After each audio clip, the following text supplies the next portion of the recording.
Hi, my name is Barry Crampton. Today I'm going to show you around our BMW X1, then I'll take you for a ride in it, but first I'll tell you a little bit more about it.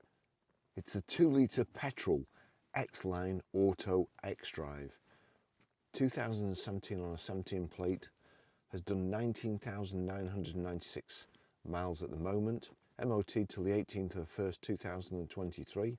Fuel economy, urban 37.2 miles per gallon, extra urban 50.4 miles per gallon, and combined is 44.8 miles per gallon. Has a 0 to 60 time of 7.4 seconds, a top speed of 139 miles per hour out of a 4-cylinder 189 brake horsepower 16 valve engine.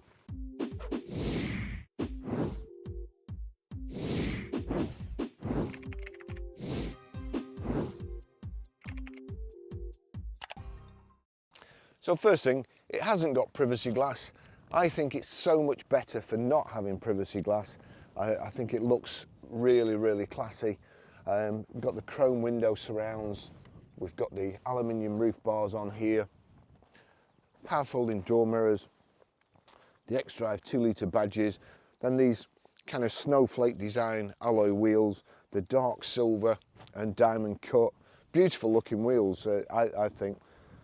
So we've got front parking sensors just at the bottom there, LED running lights, the low chin spoiler, the nice BMW grille before it got those kind of lit implants that people have these days and made it the whole front of the car.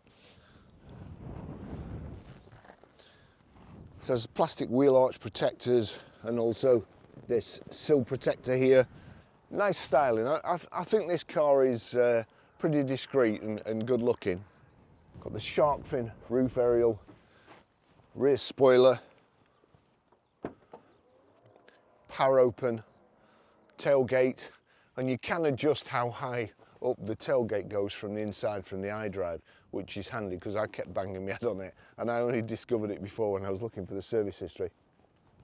Nice low loading area. The boot floor is raised in this particular car, only slightly, and the reason for that is the previous owner has bought a full-size spare wheel for this vehicle. Normally you just get either a run flat or a compressor and some gunk to shoot in your tyre. So that's it, full-size alloy wheel. A lot of people these days want one and they're not content with the little compressor. It's got the heavy-duty floor mat. There's 2 little switches here. If we switch that one, it just flicks the seat down in the back, saves you going round and pulling that handle and so on. And it's well thought out. We've also got a power socket in the back there, which again is a handy. It's something I really miss because I've always got something on charge, and if there isn't a power socket in the boot, well, you end up with it on the front seat, whatever it is, whether it's a compressor or a, I don't know, a diagnostic machine or something. But anyway, so that's a good idea as well. There's a switch for the power close. Rear parking sensors, then this kind of diffuser stroke scuff plate in the centre, departure angle scuff plate. Now I'm not sure why, but if you just press that back up there, it only goes to that position. Perhaps it's just to give you a little bit more room in the boot without having the seats fully forward, or you know, to stop you whatever you're carrying flying forward when you brake. But you have to pull this little tag there to put it all the way back.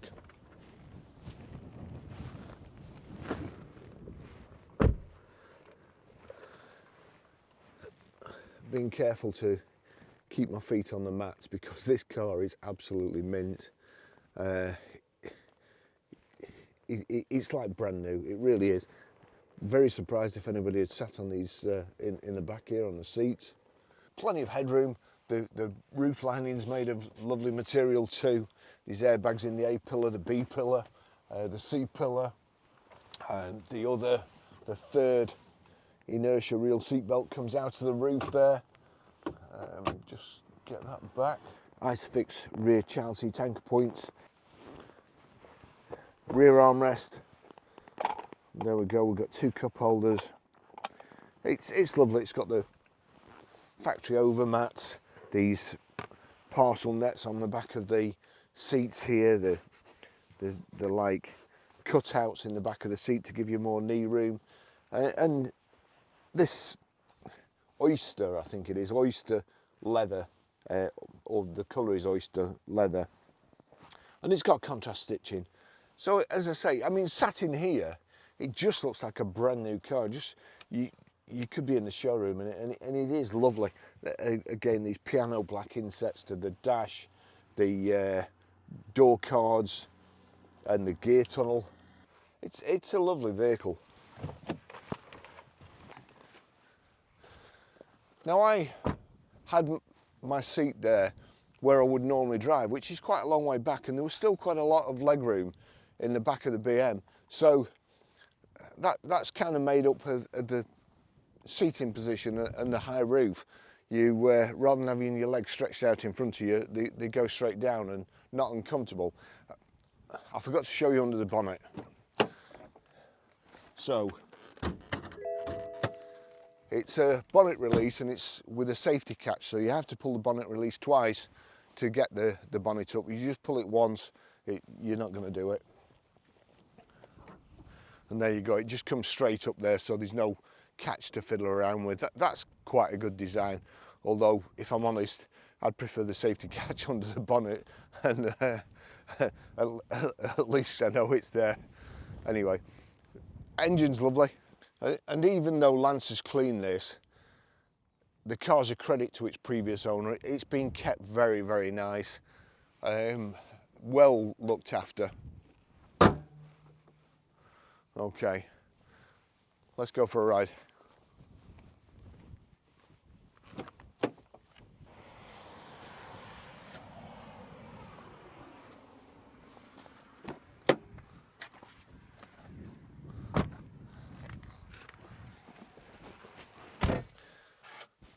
That's the BMW key there, so it's keyless go, foot on the brake. There's the switch, I'll just turn that down.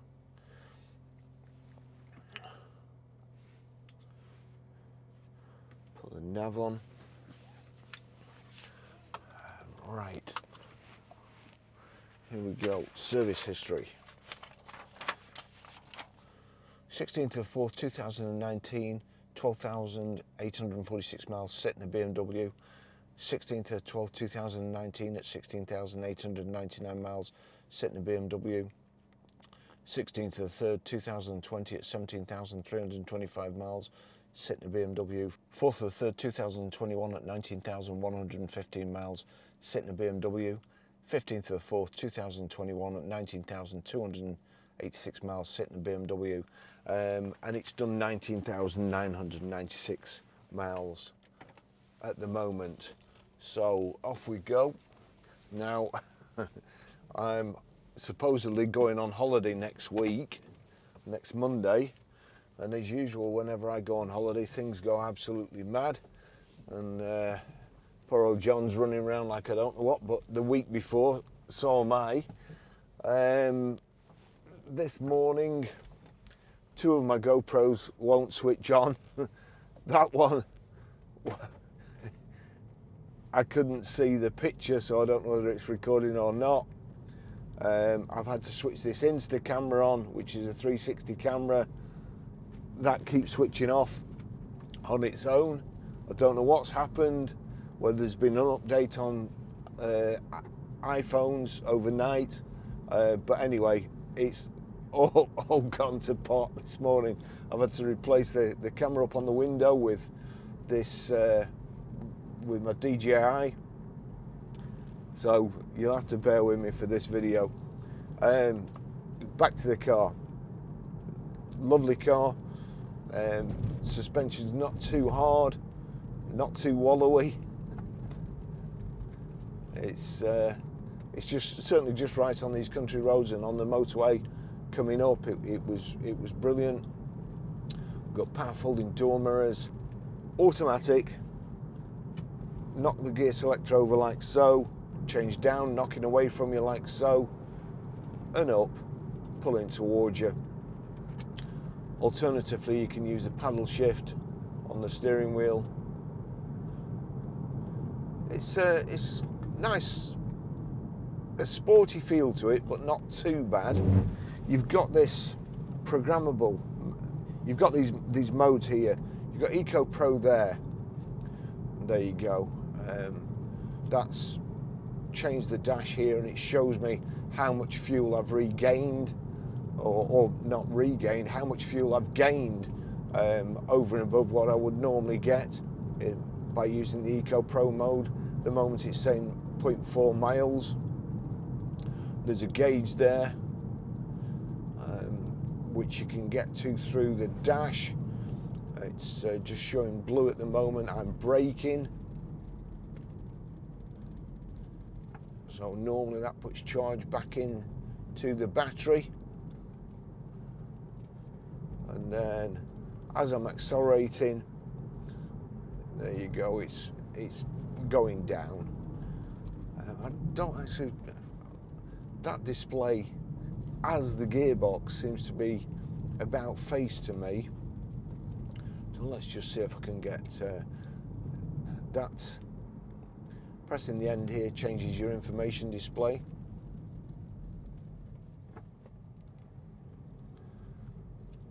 So that's showing the time,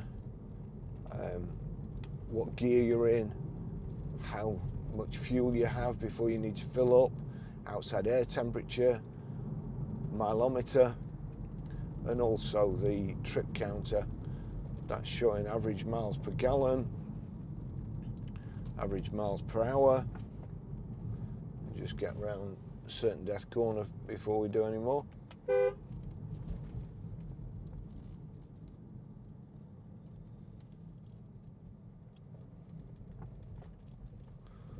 We're okay. That one shows the speed limit of the road you're on, which I always find very helpful. And just watch this through here. The steering,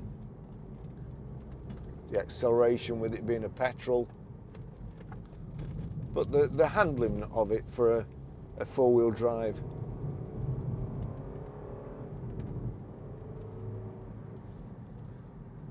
Benefits from being a petrol. And of course petrol, I was looking on the internet last night, petrol's quite a bit cheaper than diesel at the moment, so you know, you go further for your money.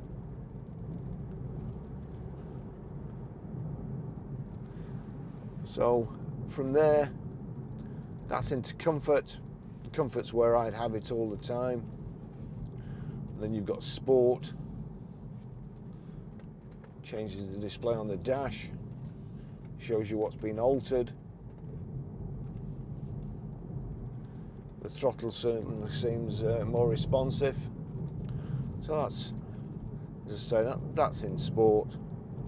That's actually quite pleasant, really. Normally sport just takes it a little bit too far. That's not too bad, for my style of driving anyway.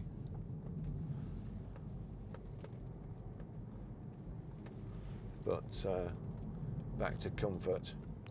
By the stop-start switch, there is also the auto stop-start at traffic lights and so on, which you can knock off.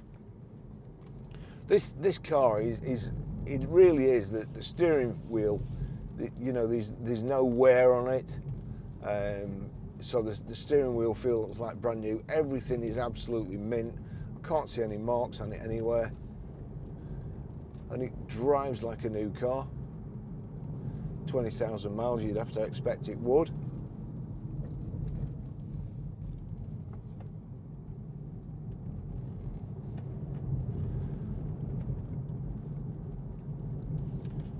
I don't think the door mirrors will go in at this speed, but it will just slow up.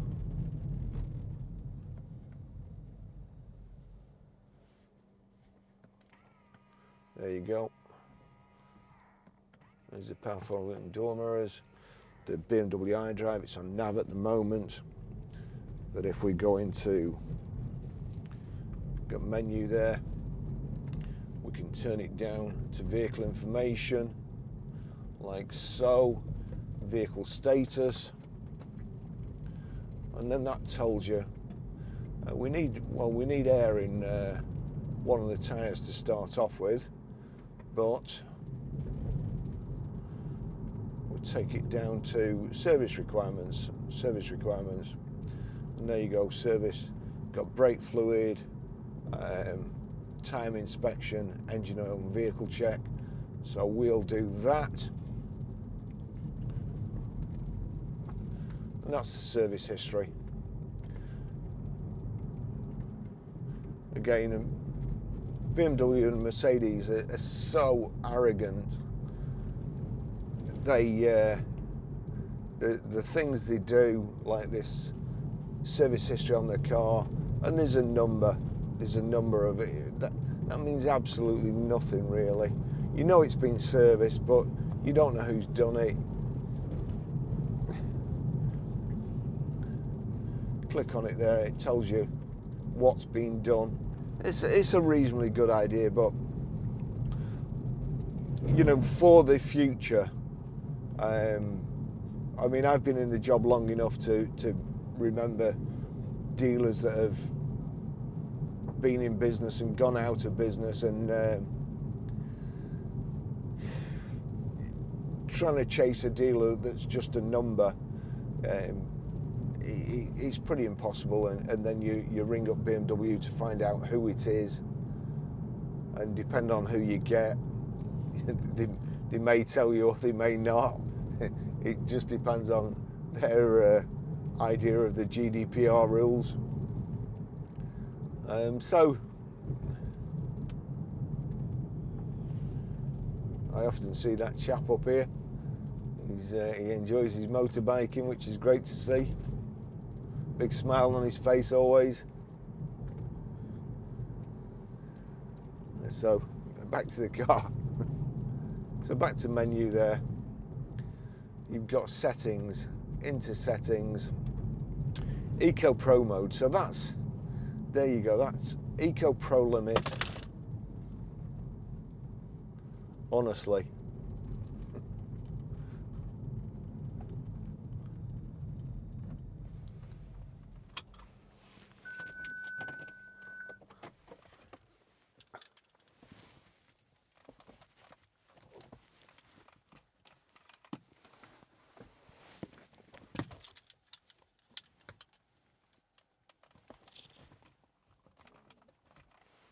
Right.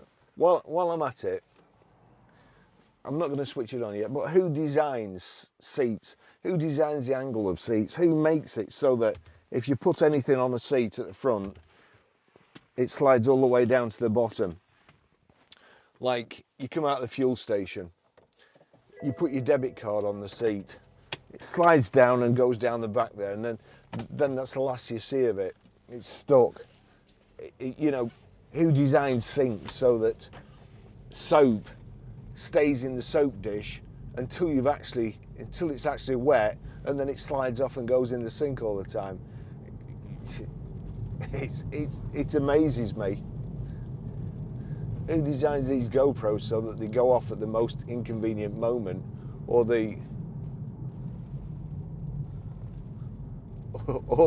these suction grips which cost 30 odd quid and drop off?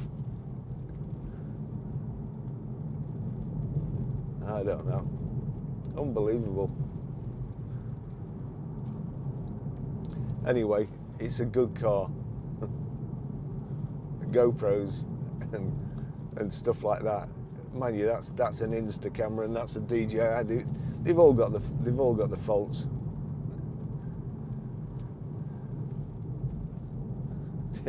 They all overheat if the temperature gets above -5. I've got the aircon on, trying to keep them cool. Anyway, we just missed that pothole there. This has got the big wheels on,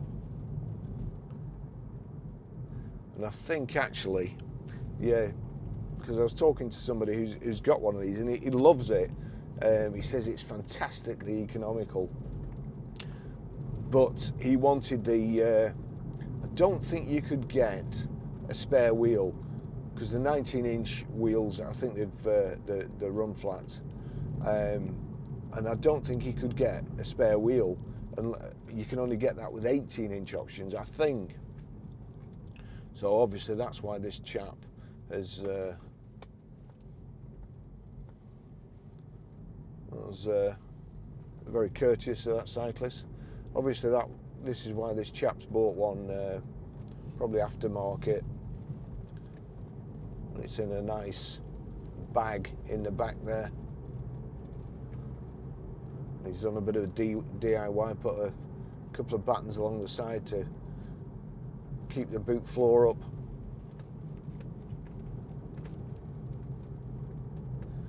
So, instrument display. Left hand side we've got speedo, your information in the center, rev counter on the right. In the rev counter there is your instantaneous MPG readout, which is a waste of time, and on the left hand side you've got your fuel gauge in the speedo.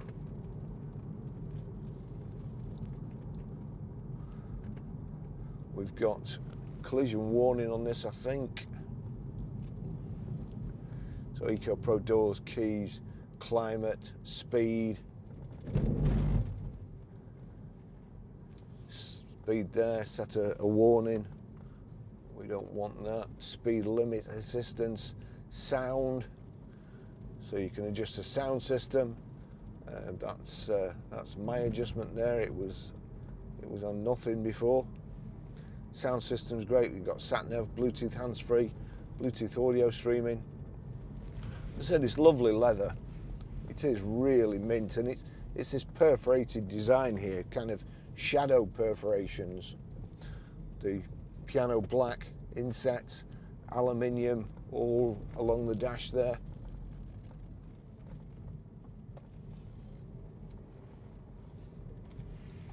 Here we've got handbrake, your parking sensors. A lot of motorbikes out today.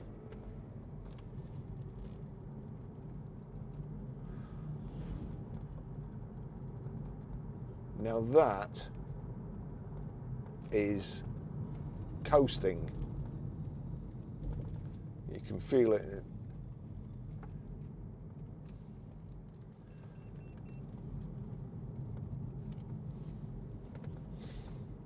That camera's just overheated.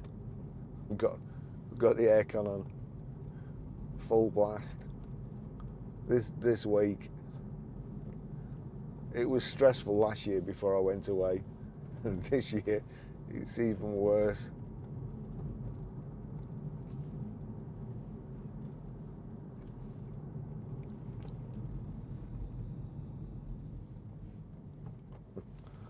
I give up. It is what it is. Anyway, this car, it's lovely. Certainly in comfort, it's a great drive up these country lanes.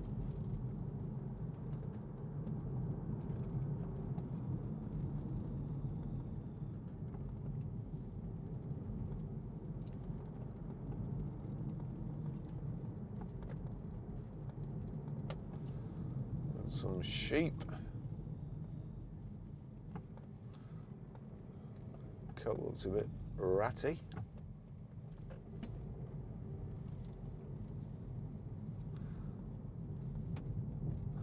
Skoda Yeti there, they've got a great following. We always sell them really, really quickly when we get them in.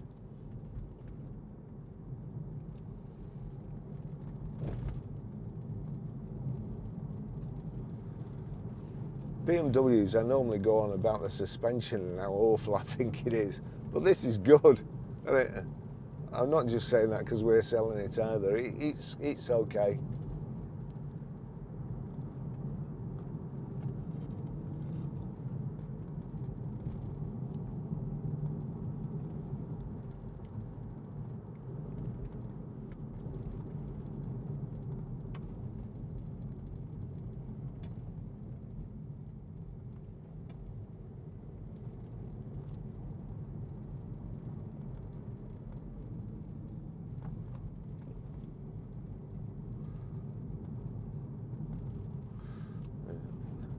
It's amazing how much narrower this road seems when in the summer when the grass grows out, because you can't take any chances on that side because it's mostly full of rock.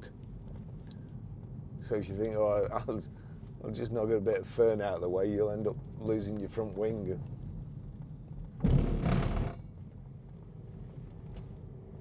Seats are really comfortable, nice front centre armrest.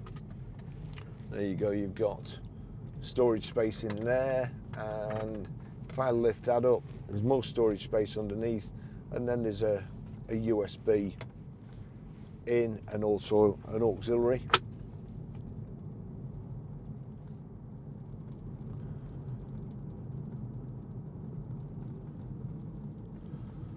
Height and reach adjustable steering wheel. You've got cruise over this side. I can't actually just see that. So if I click that, cruise control. There you go, cruise control activated. And then I can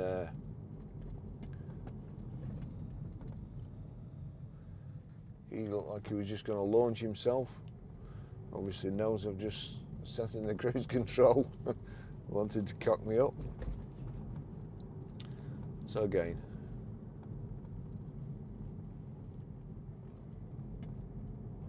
cruise control activated, and I can increase the speed by just knocking that wheel up like so and down like so.